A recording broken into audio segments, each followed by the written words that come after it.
Digital অ্যারেস্টের নামে হাওড়ার এক বৃদ্ধের কাছ থেকে দুষ্কৃতীরা হাতিয়ে নেয় ৩০ লক্ষ টাকা। পরে হাওড়া সিটি পুলিশের সাইবার সেল আধিকারিকরা তদন্তে নেমে একজনকে উত্তরপ্রদেশ থেকে গ্রেফতার করে। হাওড়ার বেলুর থানার অন্তর্গত ঘুষুরির ৭৬ বছর বয়সী এক ব্যক্তি সাইবার অপরাধীদের ফাঁদে পড়েন। গত ১১ই মার্চ মানি লন্ডারিং ও অন্য কেসে তাকে ডিজিটাল অ্যারেস্ট করা হয় বলে জানায় দুষ্কৃতীরা।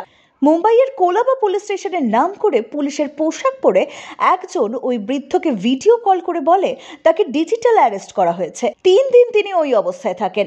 তারপর অন্য একটি নম্বর থেকে সুপ্রিম কোর্টের নকল অর্ডার শিট হোয়াটসঅ্যাপে পাঠিয়ে তাকে গ্রেফতারের কথা জানানো হয়। অভিযোগ, তিনি কালো টাকা পাচার এবং মুম্বাই এয়ারপোর্টে কাস্টমসে তার নামে বেআইনি মাল আটকে আছে।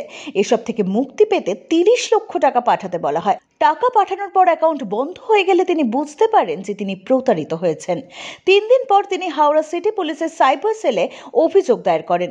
এই মামলায় তদন্তে নেমে হাওড়া সিটি পুলিশ উত্তরপ্রদেশের গৌতম বুদ্ধ নগরের ৩১ বছর বয়সী কপিল কুমার নামে একজন ডেলিভারি ম্যানকে গ্রেফতার করেছে। অভিযুক্ত কপিল কুমারের অ্যাকাউন্টে ২০ লক্ষ টাকা জমা পড়ে, যার মধ্যে তিনি ১৯.৫ লক্ষ টাকা স্পাইস মানিতে পাঠান এবং নিজে ৫০,০০০ টাকা রেখে দেন। ধৃতকে ট্রানজিট রিমান্ডে হাওড়ায় নিয়ে আসা হয়। শুক্রবার তাকে আদালতে তোলা হলে বিচারক ৪ দিনের পুলিশি হেফাজতের নির্দেশ দেন। ইতিমধ্যে ৬,১৭,০০০ টাকা উদ্ধার করে ভুক্তভোগীর হাতে তুলে দেওয়া হয়েছে।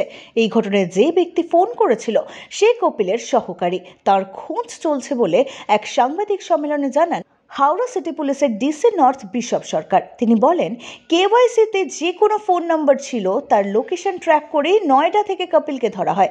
কপিল তার অপরাধ স্বীকার করেছে। যেমন এটা তো অ্যাকচুয়ালি বার করার আমাদের দুটো উপায় আছে। এক হচ্ছে নিজের কনফেশন, তো জিজ্ঞাসাবাদ চলবে, অলরেডি জাস্ট আমরা পিসি পেয়েছি। আর সেকেন্ড যেটা আছে সেটা হচ্ছে যে এনার ব্যাংক অ্যাকাউন্ট আর কোনো এই ধরনের সাইবার ক্রাইমে যুক্ত কি। এটা করার জন্য আমাদের একটা খুব সহজ পোর্টাল আছে। আমাদের একটা পোর্টাল আছে, যে পোর্টালটা মেনটেন করা হয়। তো সেই পোর্টালে যদি একই অ্যাকাউন্ট নাম্বার যদি অন্য কোনো সাইবার ক্রাইমে যুক্ত থাকে, সেই পোর্টালে কিন্তু শো করে। তো আমরা চেক করে দেখেছি, আমরা কিন্তু সেটা পাইনি। দেখুন, আপাতত আমরা এই গ্যাংটায় ২-৩ জনই পাচ্ছি। হ্যাঁ, এবার এরা আর কোন জায়গায় ক্রাইম করেছে এমনও হতে পারে যে আমরা তো অ্যাকাউন্ট নাম্বার দিয়ে সার্চ করেছি, হতে পারে এদের আরও অ্যাকাউন্ট নাম্বার আছে। সেই সবগুলোই এদের জিজ্ঞাসাবাদে আর যা পাওয়া যাবে। ব্যুরো রিপোর্ট, এক্সপোজ বার্তা।